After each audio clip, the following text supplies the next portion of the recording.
So I'm up here, just went inside that bear den, and nobody home this year. Last year there was, but since I'm in such a beautiful spot, I thought maybe I'd take a second and show off this little gun. I've had quite a few people ask me about it and what it is, and it's a Winchester Hi-Wall.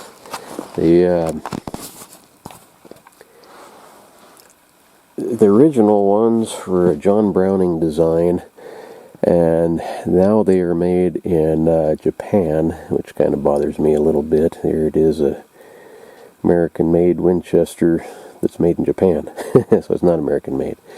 But this is the Trapper model. This has a little bitty 16.5-inch barrel.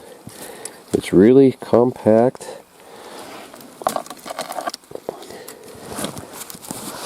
It's really compact and maneuverable.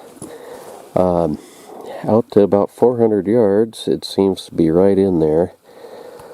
When I first got it, I slipped on the ice and I put some real big, deep gouges in here on some rocks. I fell. In fact, there's part of one right there.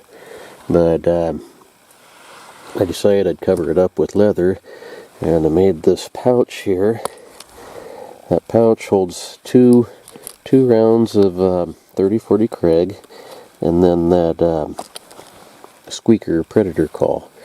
That 30-40 Kreg is a 100-year-old cartridge.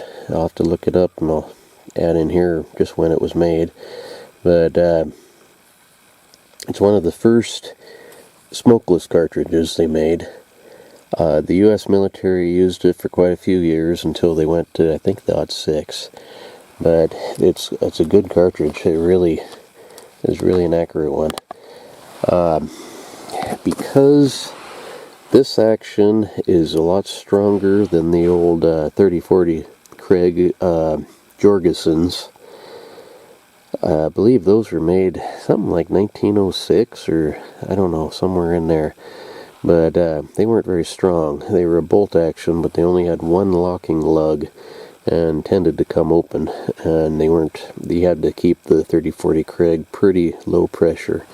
This action is a lot stronger, so I have these hand loaded as a 308, and when I get back home I'll show you my best ever so far grouping.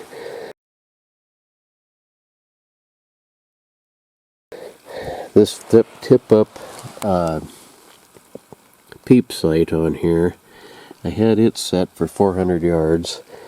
I haven't shot it in a while. I need to go and do that and make sure I can still hit out to that far. When I was guiding hunters, the saddle ring came in really handy. What these were meant for, in the early days, they would run a leather thong through here that was probably a foot or so long, and you just loop it over your saddle horn. And I have carried it that way. I did make here's some of those scratches when I fell. I did make a scabbard for it, and I carried that on the horse over the saddle horn as well. These slings, the sling swivels, I'm not a big sling guy. I don't really care for them. I'd rather carry my gun. But these, I don't know if I can do it one-handed here. These are Pachmayr sling swivels, and they just pop right off. It's kind of a little T-shaped dealie, and this button thing, it's got a spring inside that holds it so it's flush. There's nothing sticking up. I bring my sling for stuff like climbing into that cave. And if you do get a coyote or something else, your gun is just kind of in the way, so it's kind of nice to be able to throw it over your shoulder. But this little gun, I've had a lot of people tell me, oh, the barrel's too short and it doesn't build enough pressure. That little gun, the way I have it loaded, it's launching a 165 grain spear tip bullet at 2,500 feet per second at the muzzle, and it's done just fine. These packs here is my critter count. 2 of these are elk, 1 of them's a bear, 1, 2, 3, 4 deer. And I got a coyote with it also. It was a little much for a coyote. That poor thing was kind of mangled.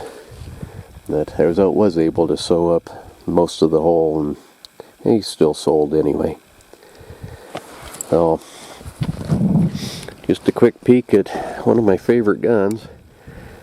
I've got others. I might have to start showing some of those off too. So, thanks again for watching, and we will see you next time. Too bad that bear wasn't home. That would have been kind of fun. See ya.